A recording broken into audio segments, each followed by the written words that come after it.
Hi అండి. 'రావణ చెరలో Sita' part 57. నాకేం వద్దు తల్లి. రామ్‌కి బాగా తలనొప్పిగా ఉందంట.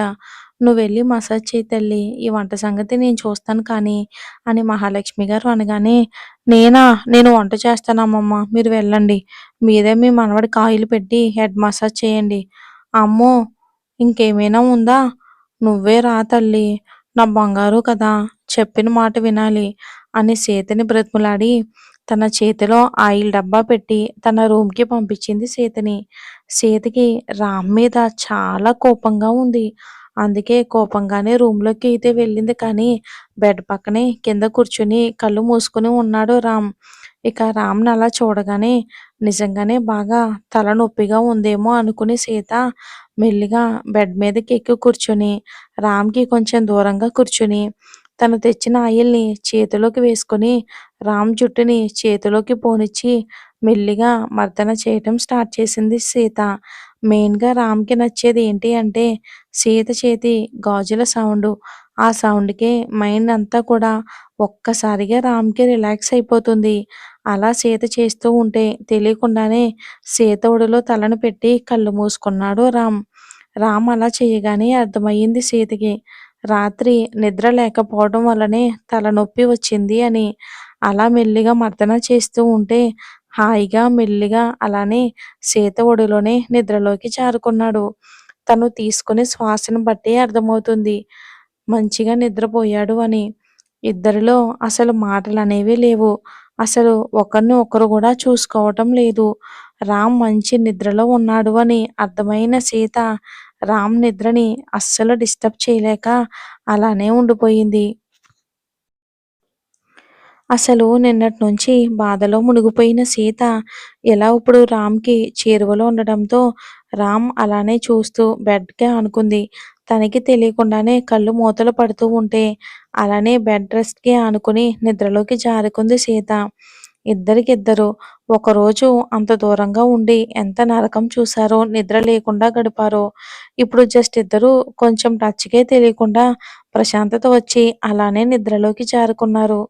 మరి ఇదే అనుకుంటా ప్రేమంటే.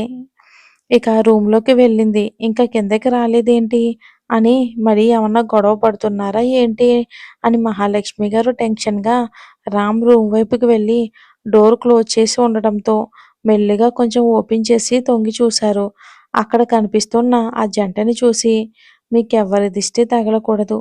చూడముచ్చటైన జంట అని మురిసిపోతూ డోర్ క్లోజ్ చేసి అక్కడి నుంచి వెళ్ళిపోయారు ఆవిడ.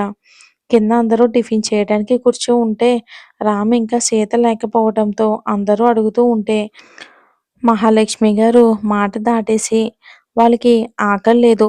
ఎవ్వరూ డిస్టర్బ్ చేయొద్దు అని గట్టిగా వార్నింగ్ ఇవ్వడంతో అందరూ సైలెంట్‌గా టిఫిన్ తినేసి ఎవరి దారిన వాళ్ళ పనులకు వెళ్ళిపోయారు. ఆఫ్టర్‌నూన్ 12 అవుతూ ఉండగా మెలుకువ వచ్చింది సీతకి. తన మీద ఉన్న బరువుకి మెల్లిగా కళ్ళు తెరిచి చూడగా రామ్ తన మీద పడుకుని మంచి నిద్రలో ఉన్నాడు. టైం వైపు చూసి అయ్యో! నేను ఇలా పడుకున్నానేంటి? అసలు అలా ఎలా పడుకున్నాను? అయినా ఈయన నా మీద ఎలా పడుకున్నారు? అసలు నాకేం అర్థం కావటం లేదు అని సీత తనకు తానే మనసులో అనుకుంటూ మెల్లిగా రామ్‌ని జరపడానికి ట్రై చేస్తుంది సీత. బట్ ఆ బాడీని ఈ చిన్ని బాడీ లేపగలదా? లేదు కదా! మరి ఇంకేమీ చేయలేక బిక్కమొహం వేసుకుని సీత అలానే ఉండిపోయింది. రామ్‌కి కూడా నిద్ర సరిపోకపోవడంతో మెల్లిగా మెలుకువొచ్చి సీత వైపు చూశాడు. తన పెద్ద పెద్ద కళ్ళకున్న కాటుకని చూసి, ఏంటే ఈ కళ్ళు అసలు నన్నంతలా చేస్తున్నాయో తెలుసా? అయినా ఏంటే రాత్రి నా దగ్గరకు రాకుండా ఎక్కడికి వెళ్ళావే? నీకోసం ఎంత చూసానో తెలుసా? అని కోపంగా సీతని చూస్తూ అంటాడు. ఇక సీత ఏం మాట్లాడకుండా మొహం పక్కకు తిప్పుకుంటుంది. ఏంటే ఏం మాట్లాడవు? ఏదో కోపంలో తిట్టాననుకో కొంచెం ఎక్స్‌క్యూజ్ చెయ్యొచ్చు గదే! అయినా ఇంత బలుపేంటే? చూడటానికి అమాయకంగా ఉన్నావు. నోట్లో వేలు పెట్టినా కొరకనట్టు ఉంటావు. అలాంటిది నా మీదే ఇంతలా ఫైర్ అవుతున్నావే నువ్వు.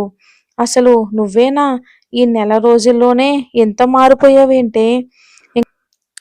ఇంకా రాను రాను ఇక నాకు ఊడిందనుకుంటా. అర్థమైపోతుందిలే అని అల్లరిగా అంటాడు రామ్.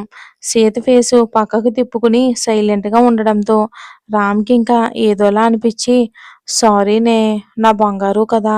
ఇలా మాట్లాడకుండా ఉంటే నాకేదోలా ఉందో తెలుసా? పిచ్చివాడినయ్యేలా ఉన్నానే. మాట్లాడు ప్లీజ్ సీత అని బ్రతిమలాడుతూ సీత మొహాన్ని తన వైపుకు తిప్పుకున్నాడు రామ్. సీత కళ్ళల్లో నీళ్ళు. అంతే ఒక్కసారిగా గుండె ఆగి కొట్టుకున్నట్టు అనిపించింది రామ్‌కి. సీత అని కంగారుగా తన మీద నుండి లేచి సీతని ఒడిలో కూర్చోబెట్టుకొని, ఏడవకే నా బంగారం కదా! నాకెలానో ఉంది నువ్వేడుస్తుంటే. ఎలా ఉందో చెప్పనా? ఇక్కడ, ఇక్కడ అని గుండె దగ్గర రామ్ చేతిని పెట్టుకొని చూపిస్తూ, ఇక్కడ నొప్పిగా ఉందే నువ్వేడిస్తే తట్టుకోలేకపోతున్నాను. ఊరుకోవే అని సీతని బ్రతిమలాడుతూ ఉన్నాడు రామ్. బట్ సీతకి అంతకంతకు ఏడుపు ఎక్కువవుతూ ఉంటే కళ్ళల్లో నుంచి నీళ్లు కారిపోతూనే ఉన్నాయి సీతకి. సరే ఇప్పుడు చెప్తున్నాను. ఓన్లీ నీకోసం, నీకోసమే ఇది ఇక్కడితో మానేస్తున్నాను అని పక్కన టేబుల్ మీద ఉన్న సిగరెట్ ప్యాకెట్‌ని తీసి బయటికి విసిరేస్తాడు రామ్. అంతే అప్పటి వరకు ఏడుస్తూ ఉన్న సీత తన కన్నీళ్లని ఆపేసి రామ్ వైపు చూసింది. రామ్ చిరునవ్వుతో సీత బుగ్గలను పట్టుకుని తన కన్నీళ్లను తుడుస్తూ, "నువ్వు నా హెల్త్ గురించే ఇలా బాధపడుతున్నావని నాకర్థమయ్యింది సీత. అందుకే ఇప్పటినుంచి ఇవస్సలు ముట్టను" అని సీతని చూస్తూ అంటాడు ప్రేమగా రామ్. అంతే సీత పెదవుల మీద చిరునవ్వు. సీత రామ్‌ని గట్టిగా హత్తుకుని, "మీరు మీరు నిజం చెప్తున్నారా?" అని ఆశగా అడిగింది సీత. "నిజంగా నిజమే సీత. కానీ ఒక కండిషన్. నువ్వు ఓకే అంటే నేను జీవితాంతం ఇవి మానేస్తాను. ఓకేనా?" అంటాడు సీత వైపు చూస్తూ. సీత కళ్ళు తుడుచుకొని సంతోషంగా, చెప్పండి. మీరేం చేయమన్నా చేస్తాను. మెయిన్‌గా నాకు ఇవి తాగుతూ ఉంటే స్ట్రెస్ ఫీల్‌ని తగ్గిస్తుంది. అలాంటిది నువ్వు బాధపడుతున్నావని నేనివి ఆపేస్తానన్నాను. బట్ నీ వల్ల నేనెప్పుడు బాధపడకూడదు. అండ్ నీ వల్ల నాకు కోపం అనేది రావద్దు. అవి నీ వల్ల ఎప్పుడైతే నాకు క్రాస్ అవుతాయో మళ్ళీ నేను స్టార్ట్ చేయవలసి వస్తుంది. బయట స్ట్రెస్ అంతా కూడా పోవటానికి నువ్వున్నావు కదా మరి!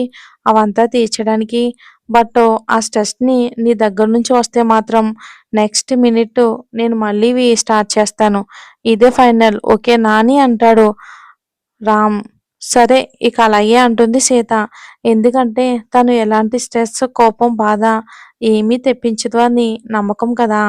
సరే మరి రాత్రి నన్ను బాగా పస్తులుంచావు గదా! మరి మనం లంచ్ అయ్యాక నిన్నస్సలు వదలను. మరి నువ్వేమంటావు? అని అంటాడు రామ్. సీతకి సిగ్గుతో బుగ్గలు ఎరుపెక్కాయి.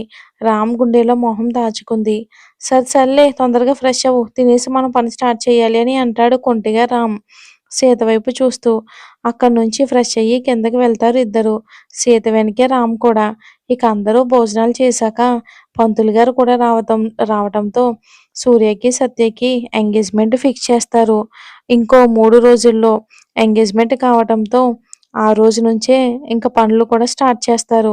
ఎంగేజ్‌మెంట్‌కి బట్టలు తీసుకోవాలి అని అందరూ ఆ రోజు పనులన్నీ కూడా ముగించుకొని తొందరగా నిద్రలోకి జారుకున్నారు. తెల్లవారుజామునే అందరూ సిటీకి వెళ్ళి ఎంగేజ్‌మెంట్‌కి బట్టలు తీసుకోవాలి అని. ఇంకిలా ఉండగానే నెక్స్ట్ డే మార్నింగ్ తెల్లవారుజామున 5 గంటలకు అందరూ కూడా లేచి ఫ్రెష్ అయ్యి హాల్లోకి రాగానే పెద్దవాళ్ళంతా కూడా ఇక ఎప్పుడో రెడీ అయిపోయారు. వీళ్ళ కోసమే ఎదురు చూస్తూ ఉన్నారు. ఇక అందరూ కూడా ఒక మినీ బస్‌లో స్టార్ట్ అయ్యారు. ఎందుకంటే కార్‌లో అయితే విడివిడిగా వెళ్ళాలి కదా! అందుకే ఈ మినీ బస్ అయితే అందరూ కలిసి వెళ్ళొచ్చు కదా సరదాగా. అందరికీ కూడా కలిసి వెళ్తున్నట్టు ఉంటుంది. ఇక రామ్, సీత అయితే వెనకే కూర్చుని వాళ్ళ పనిలో వాళ్ళు ఉన్నారు.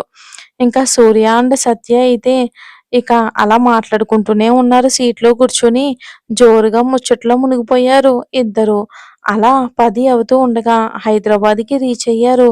అంతా కూడా షాపింగ్ కంటే ముందు టిఫిన్ చేయాలని ఫిక్స్ అయ్యి, ఒక పెద్ద రెస్టారెంట్ ముందు ఆగి అందరూ మంచిగా ఫుల్‌గా తినేసి, షాపింగ్ అంతా కూడా చేసుకొని, రాత్రికి మళ్ళీ డిన్నర్ చేసి, మళ్ళీ ఊరికి స్టార్ట్ అవుతారు అంతా కూడా. బస్సులో ఇక అందరూ బాగా అలసిపోవడంతో ఎవరికి వాళ్ళు హాయిగా నిద్రలోకి జారుకుంటారు. రామ్ చేతిని తన 2 చేతులతో గట్టిగా పట్టుకుని హాయిగా బొజ్జున్న తన భార్యమణిని చూసి, "ఇది బాగా అలసిపోయిందనుకుంటా" అని రామ్ మనసులో అనుకుని తనని తన తల నిమిరి ఒడిలో పడుకోబెట్టుకుని తన చుట్టూ చేతులు వేసి గట్టిగా హత్తుకుని పడుకుంటాడు రామ్ కూడా. ఇంకా అందరూ కూడా ఊరికి రీచ్ అయ్యారు. మరి ఏం జరుగుతుందో వచ్చే ఎపిసోడ్‌లో చూద్దాం. స్టోరీ నచ్చితే లైక్ చేసి మన ఛానల్‌ని సపోర్ట్ చేయండి. Thanks for watching.